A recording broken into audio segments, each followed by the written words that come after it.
So here's our dilemma. Maybe you guys could jump in and help out a little bit. Yeah, let's start the trailer wars. How about that? Yeah, Huh? trailer wars. Let's throw some fire in it. We're growing a little bit, so we got to get some more assets and get some trailers. We're in between utility or Wabashes at this point. All right, so pretty much here we go. You know, the chassis is the same. It's a Hendrickson, chassis. Specs are the same. Same size, same everything. I think maybe with current offers, I think Wabash maybe has a little bit more zinc on it. Okay. But what about the weight? I think Wabash is going to be a little heavier, isn't it? I think Wabash is about 1,000 pounds heavier. But again, it comes with certain benefits. I see the biggest difference between Wabash and Utility is the wall plates, wall panels. So the Wabash has a true DuraPlate wall panels, which means that it's really, really durable. It's filled with some hard stuff, whatever it is. It's really, really tough. Yeah. And then on the sides of that, there is plates that holds everything together. And then the Utility is just two pieces of tin on the outside, and then the foam on the inside. So in that case, you're better off with a Wabash when that Swift guy is parking next to you. Well, the Swift guy, I don't know if that's gonna help you. But what I think that the forklift guy, okay, yeah. That's the biggest challenge in this case, and there are a lot of unprofessional people loading those trailers. Not every company has, not every shipper receiver has a high standard for their forklift operator. Right. Not every forklift operator has a license. Not every place has a drag screen. I've been in places where you come in and you're like, hey, what's up? I'm delivering this and this, and the guy can't even look at you straight, and he's driving the forklift. Yeah, I've been in some places where break time they're drinking some beer. So you gotta be careful. And at the same time, to tell you the truth, I think that in general we get so much more damages done by the forklift operators than other trucks. So that's why I'm not so concerned about other trucks.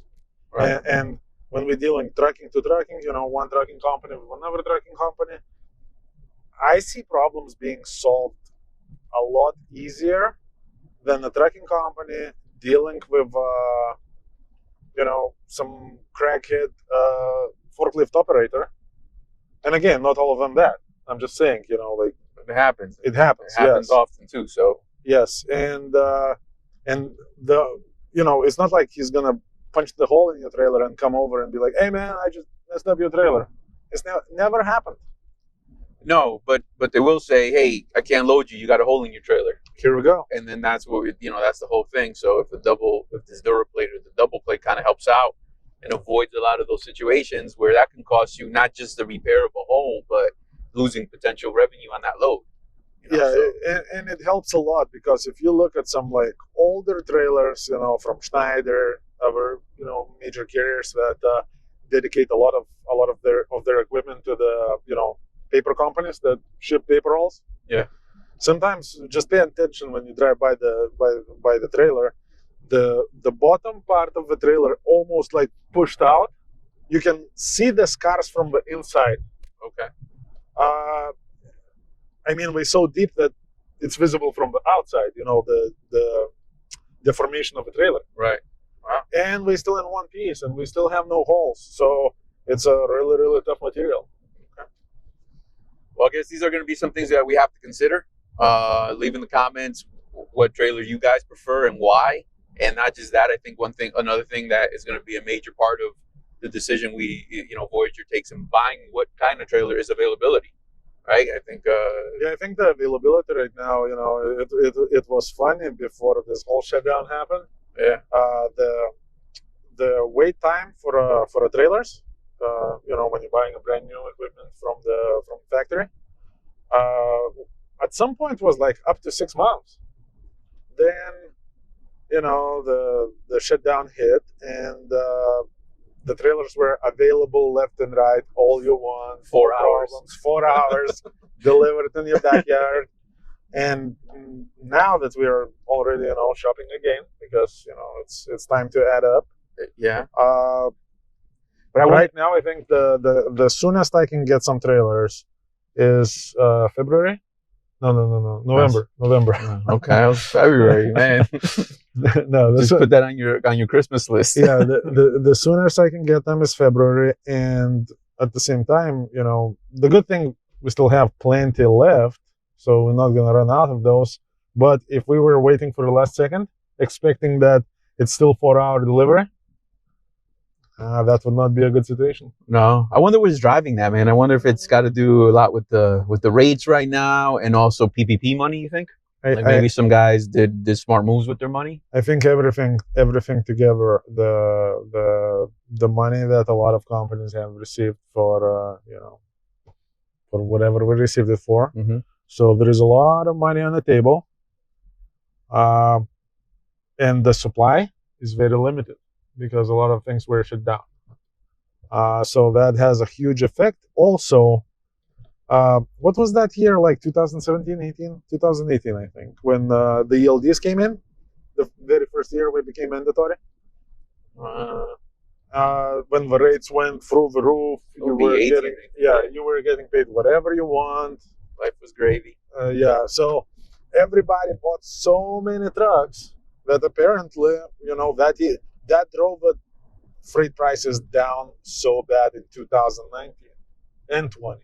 Yeah, well, I think you're kind of starting to see the beginning of that, because Becky, who we just onboarded, she bought another truck, and she was saying that she quickly just scooped it up because they told her, if you don't close by this date, there's going to be a price hike on the trucks. So prices of trucks are going up as well. And I think trucking is notorious for get rich fast. Yeah. Does that really happen? I don't think so. But the idea floats there, and you can see a lot. Every time the market dips, people are falling out of their trucks, giving it back to the banks left and right. Everything becomes available in the span of like 3 months. And then when it starts booming again, the trucking industry is very, very quick to catch up, to rebound. Yeah. So I think it has a lot to do with that as well. Man. Because just not too long ago, everybody was giving away their trucks. Everybody was parking. Everybody thought it's the end of the world. And now, and then it's not. It's not. And now everybody needs trucks. I can only imagine the guy who just gave his truck back to the bank 2 months ago, and now he's like, crap. Well, yeah, I mean, just like kind of any business, like we talk about it in other videos we have, is just once you know the formula, just stick with the formula, and you'll get through the rough times. They're going to pass, and then you got to take advantage. I mean, you say it all the time, opportunistic business. So you have to take advantage of when the market is good, but you got to be in business to take the advantage of that. Yeah, to do that. But if you constantly like give something back and close the doors and then try to rebuild every time the market is good, by the time you kind of get some steam going, it fluctuated the other way probably. You know what I mean? So I think in general, you can look at the biggest, nicest business down your street, wherever you're at right now. That business that from your perspective looks like nothing can touch it. Yeah. It's always in perfect shape. It's always making money. I can guarantee you that business at some point is losing money. And then, it's up and down, up and down, up and down. And that just how the business works. I think in life in general and in business as well. It's kind of funny. It's not so much that you can, how you win all the time. You have to learn how to lose sometimes. Yeah. Because you want to be available when the opportunity is there. So it just comes with territory. It's kind of funny. There's like there was this small place up in when I was living up north, and it was just a small shop, and it was kind of like it was a vacuum cleaner repair shop, right? Like, who even uses that? Like, typically you just buy a vacuum. You just buy a new one, right? but this guy's been around for years and years and years. And every time you go in there, it's empty. And I'm like, how does this guy make money? But he's always available. And then that's the secret. So even restaurants, sometimes you might be on date night with the wifey and you're the only two people in there. And sometimes you're like, how can they survive? But you know, when you leave, there's other customers coming in, but they're always available and open for business. And that's what keeps them afloat. Yeah, and imagine, you know, you take your wife for that date night out there and boom, we closed. And we closed not because it's, you know, outside of the regular hours. We closed just because there was no customers. So we were losing money at the other works, right? Yeah. We're sitting there, we're paying the employees, and we're losing money every minute nobody walks in. And we shut the doors. Would you ever go to that place again? Unless it's some super place, and then you would verify, but you would always doubt it. That would never be your, you know, quick destination. Hey, let's just go there. Yeah. And that's it. And you know, a lot of people just gonna bounce off the place like that and never to return. Yeah, from everything, from dollar stores, man. You're like, oh, how do you even make money, dollar stores? But they're open. The amount of foot traffic, I guarantee you stand there all day and count the people that come in and out of that store, man, you're gonna be surprised. Yeah, here we go. How busy, and all it is they're available. They got to keep those doors open. So to take the, you know, to be able to take the opportunity, you have to be open for business today. So even right now, I think the market is like really, really good. We're killing it. Everybody's making money. Everybody's happy. Just wait, one way or another, there's gonna be, you know, a dip. Yep. You know what's kind of interesting in talking about that dip and structuring your business. We just had I'm not gonna use names, but we just had a couple come in. It's the two guys. These guys were actually going to go into business together, and you know, they're talking about what they could do with teams and how they're going to buy a truck 50-50 and so forth. And so they're putting on another driver, and they're talking about how to pay the driver and how everybody's getting a paycheck. And when I ask who's paying the company, who's putting money away for breakdowns, who's going to be responsible for that? Who's gonna have enough money when it is time to get that next truck? Where's the down payment coming from? You know, it's business owners. You know, sometimes you don't get paid, and that's the truth. You know, and to keep it alive, you gotta push forward, but you gotta plan for that day. Absolutely. I mean, to have your own business, even as an owner operator, I think you have to be ready to do whatever it takes to stay in business. And sometimes, yes, that means that all your paycheck will go to the repairs. Yeah. All your paychecks or big savings will go towards the, you know, new equipment. And that's gonna happen. And it's all right. That's part of the business. If somebody is not ready for that, that's a wrong business. Then you go to consulting or something. You know? Yeah. There is no investment. If you don't work, you don't get anything. You're not gonna believe this, man. Right place, right time. We just bought 3 Wabash trailers in utility dealership in the utility parking lot. Oh man!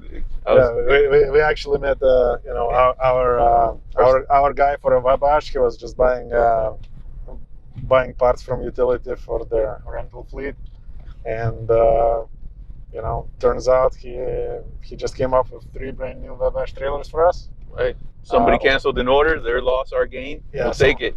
And that's it. This is how we buy Wabash trailer. You go to utility dealership and walk around, and then, you know, find good old friends.